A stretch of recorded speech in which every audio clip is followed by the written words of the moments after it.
Welcome to Sippin Sports. This is the premiere episode for Explore Utah Valley. George actually just found out about that like 5 minutes ago. So thank you for testing this with us today. This podcast is pretty much just going to be an opportunity for us to chat about sports tourism, that market, how things work with CBBs, third parties, events rights holders, all of the things, and how it's a good fit or not a good fit, potentially, Explore Utah Valley, just, you know, because every destination is for different markets, right? Like no destination is going to be the perfect spot for every single thing. So that's kind of why I wanted to invite you here, because you've been with, at least visited Utah Valley for how many years now? Like you know this area. Sixth visit? Sixth visit, yeah. So you know the ropes. You've actually like advertised for us partially, not even like anything formal, just, you know, having a good time and using your Instagram and whatever, wearing our jerseys during pickleball tournaments.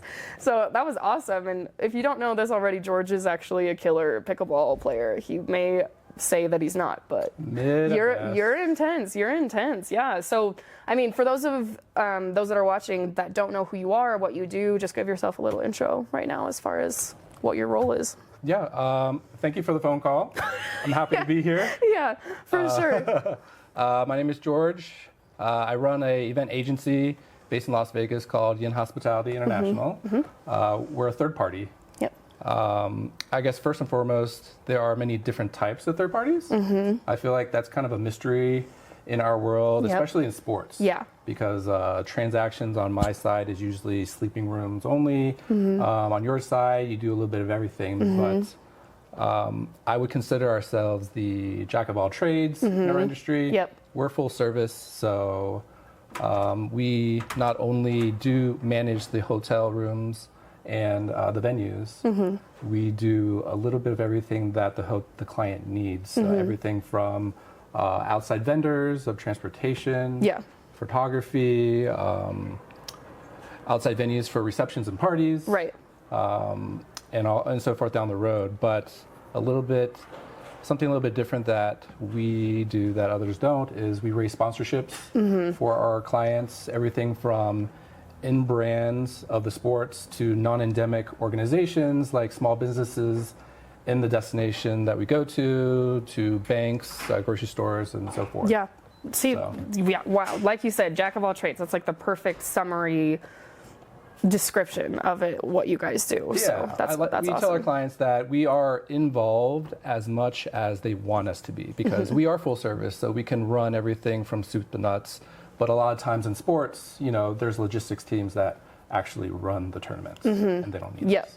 So when I first met George, it was actually like my second week working in the job, which I finish a year in the industry actually next week, which is perfect timing for, you know, full circle. Happy anniversary. And, you know, we met, and the more I learned about what you did, it was kind of like George is going to be like my Swiss Army knife to be able to, you know, pick your brain to see what these, you know, tournament organizers are looking for, but also you understand the CVB side, the DMO side a lot as well, as far as, you know, how we can represent ourselves really well, which is a great segue into, you know, talking about Utah Valley as far as what Utah Valley does well, what you think is like the top markets that should pursue Utah Valley, like what stands out to you in Utah Valley at this time? Yeah, I think I have a unique view of Utah Valley because I first looked at this destination for an association event. So I booked Sundance for an association group, high profile at that. Sundance. Perfect so segue. I can see all of the offerings of the destination because I handle many different industries. Yeah, for sure. And I only looked at association and corporate in the beginning, and then you had opened my eyes up to sports. And with Epic opening up, and with the convention center here, that I'm here with my daughter's dance competition. Yep, convenient timing, yeah. I can see the options right of groups that can come into to the area. So yeah, no, and that's good that you mentioned that, because honestly, before the Epic, I mean, we have Peaks Ice Arena as well that has 2 Olympic ice rinks, but also the convention center is primarily built for the dance conventions and dance markets, right? Like that's why we get George gracing our facility every so often because the dancers here, it's insane. We have dance groups, I want to say like 2 different dance conventions weekly all the way from January to April, so it's insane out here. Talk to me a little bit, like we're heading to lunch right after this in downtown Provo. What is like the draw for the convention center, for the Epic Sports Park, for all of our sports facilities with like the downtown Provo scene? What exactly is so great about it that you've noticed, at least? I mean, I think the convention center is kind of unique here because it's boutique in size. It's not too big, it's not too small.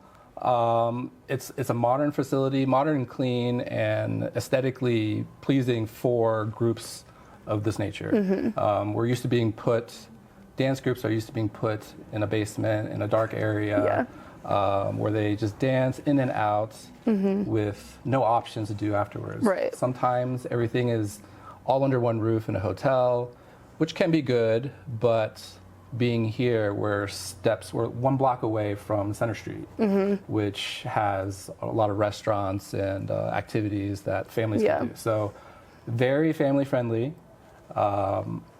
I would say one of the most family-friendly destinations I've ever been to. Yeah, for sure. And that's something that's really helpful for like the youth sports tournament scene. We were able to host a couple of major big youth soccer tournaments earlier this year at the Epic Sports Park in their grand opening.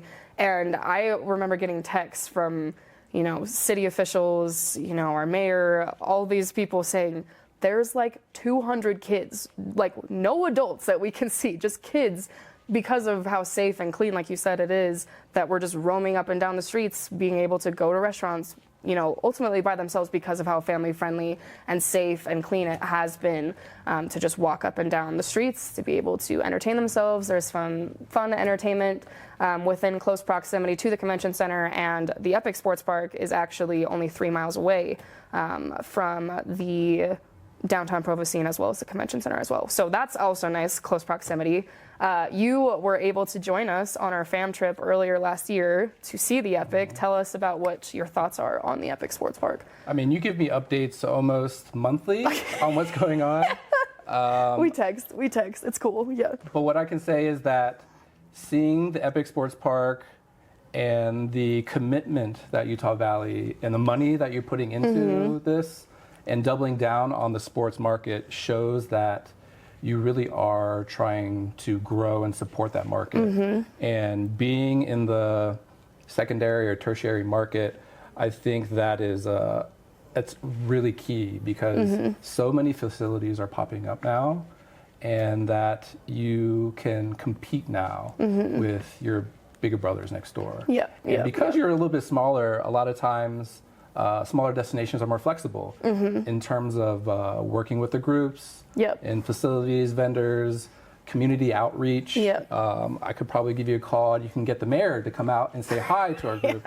Shout out to Mayor Kafusi. She was out there playing bubble ball soccer with us. Maybe I'll throw a highlight video of that real quick, or maybe not if you don't want to see George rolling all over the place. But yeah, it's a really cool, intimate scene out here. What we've got, I know some rights holders that have come out and visited, they call it something special, just because, yes, we are not like the biggest destination in the nation that you can bring an event to, but like you said, it's family friendly, it's intimate, has a gorgeous view.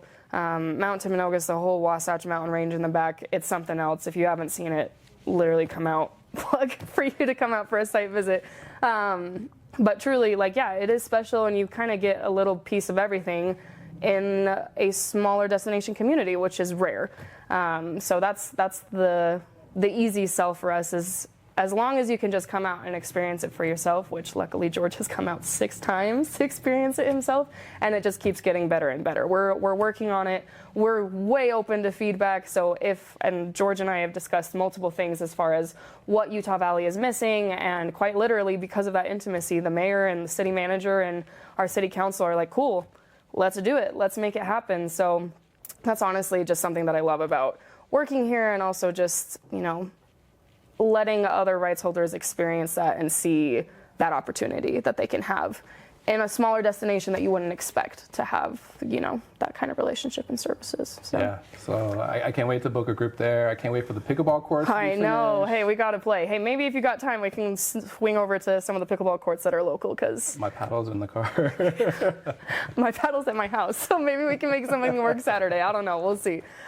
Seriously, George, thank you so much for coming. Hopefully you can enjoy your swig, which I didn't really talk about it much at the beginning, but swig is also something that's kind of gotten Utah County on the map recently, thanks to your daughters, which I know you're not a huge fan of the dirty soda specifically. I know they'll but love it, though. Your daughter, loves it. It's very popular with youth, which helps our youth tournaments. I think with those soccer tournaments we had, like, every single swig had over